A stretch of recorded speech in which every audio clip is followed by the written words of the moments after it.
اگلا سوال آپ کا یہ تھا کہ اگر ان کے گھر پہ حملہ ہوا ہے تو امیر المؤمنین علیہ الصلاۃ والسلام نے اس کا جواب کیوں نہیں دیا؟ اس کا معاف کیجیے،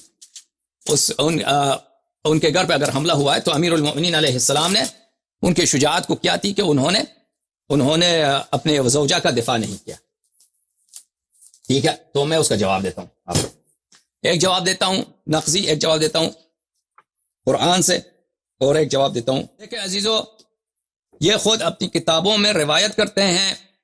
خوب ملاحظہ فرمائیے میرے معزز ناظرین، اپنی کتابوں میں روایت، اور یہ ان کے پاس بہت بڑا یہی دلیل ہے کہ امیر المؤمنین علیہ السلام نے دفاع کیوں نہیں کیا. بھائی جب تم خود روایت کرتے اپنے کتب میں کہ امیر کی طاعت واجب ہے، جو خلیفہ وقت ہوتا ہے، حاکم وقت ہوتا ہے، اس کی طاعت، چاہے وہ شیطان ہی کیوں نہ ہو، چاہے وہ ابلیس ہی کیوں نہ ہو، چاہے وہ آپ کو پہ ظلم بھی کیا نہ، اس کی طاعت واجب ہے. ملاحظہ فرمائیے عزیزو، یہ کتاب ہے صحیح مسلم، ٹھیک ہے نا، یہ صحیح مسلم ہے نا، صحیح مسلم چھاپے دار الفکر، یہاں پہ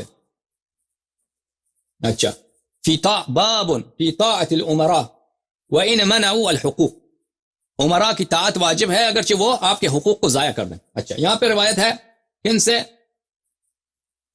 حذیفہ رضی اللہ تعالی عنہ سے.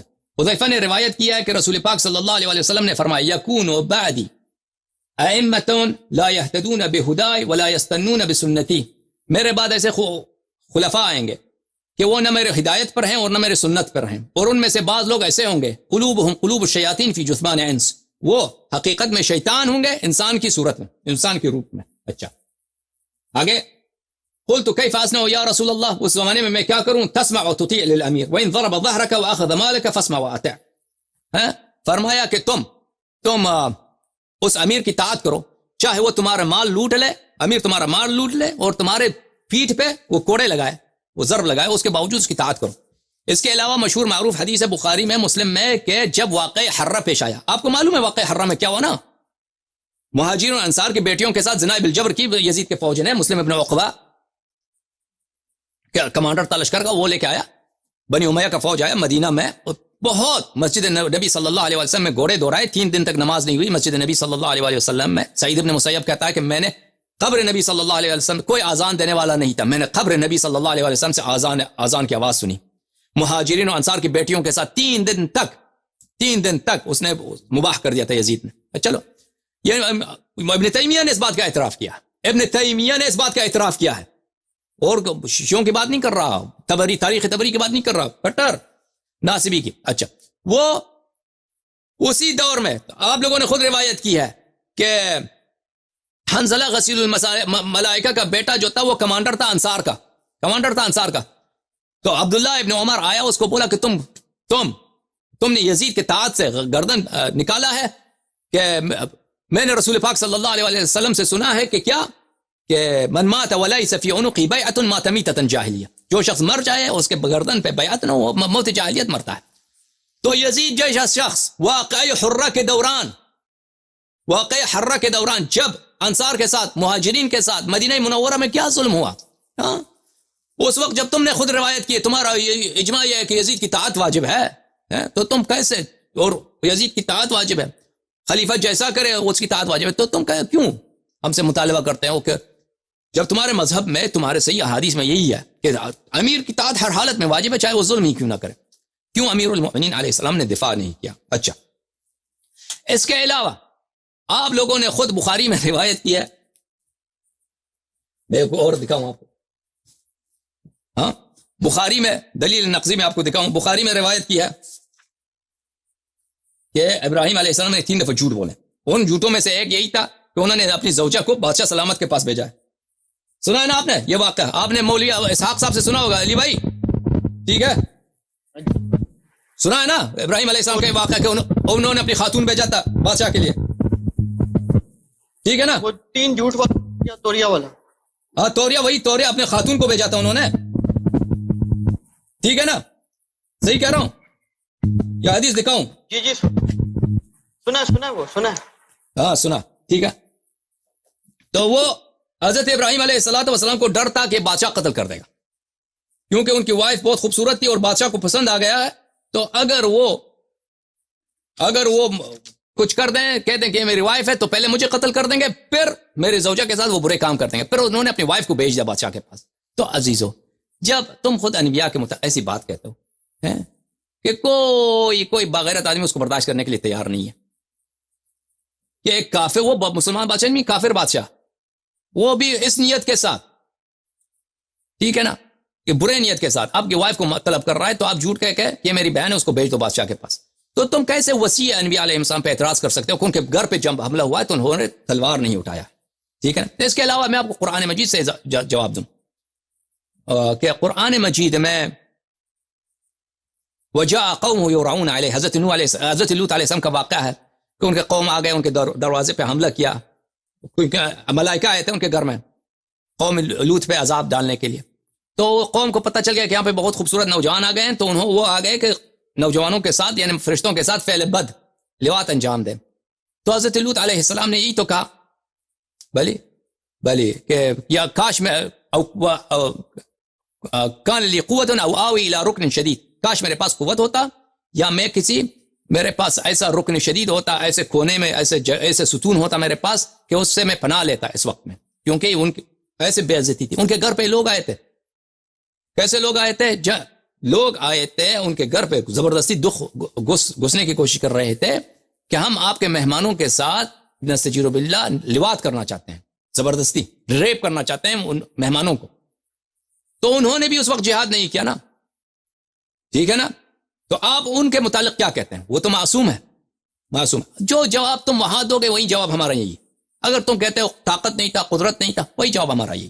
لیکن ہمارے نزدیک یہ نہیں کہ امیر المؤمنین علیہ السلام نے دفاع نہیں کیا، ہمارے نزدیک امیر المؤمنین سلام اللہ علیہ، اچھا امیر المؤمنین علیہ السلام نے دفاع کیا ہے، لیکن ان کو عہد تھا رسول اللہ صلی اللہ علیہ وآلہ وسلم سے کہ وہ کبھی تلوار نہیں اٹھائیں گے، تلوار نہیں اٹھائیں گے۔ میں آپ کو دکھاتا ہوں عزیزو، یہ کتاب ہے اصول کافی، جلد نمبر 1، چاپ دار الکتب الاسلامیہ۔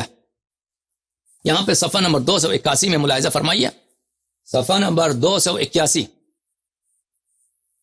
یہ ہے حدیث نمبر 4۔ یہاں پہ ایک بہت لمبی حدیث ہے، یہ حدیث نمبر 4 جو ہے، اس میں خلاصہ یہی ہے کہ نبی کریم صلی اللہ علیہ وآلہ وسلم کے وفات سے پہلے اللہ تعالیٰ نے جبرائیل کو بھیجا، میکائیل کو بھیجا، اسرائیل کو بھیجا، اسرافیل کو بھیجا، ملائکہ مقربین کو بھیجا، ان سے فرمایا کہ سب کو گھر سے نکالو سوائے امیر المؤمنین علیہ السلام کو، زہرا اطہر سلام اللہ علیہا کو، امام حسن امام حسین علیہ السلام، کہ یہ میں ہم نے عہد لینا ہے۔ تو اللہ نے ان کو بلایا، اپنے اہل خانہ کو بلایا، اور امیر المؤمنین علیہ السلام سے کہا کہ یہ یہاں پہ جبرائیل آیا ہے اور ملائکہ مقربین آئے ہیں، یہ میں مرنے والا ہوں، یہ آپ سے وعدہ لینے آئے ہیں۔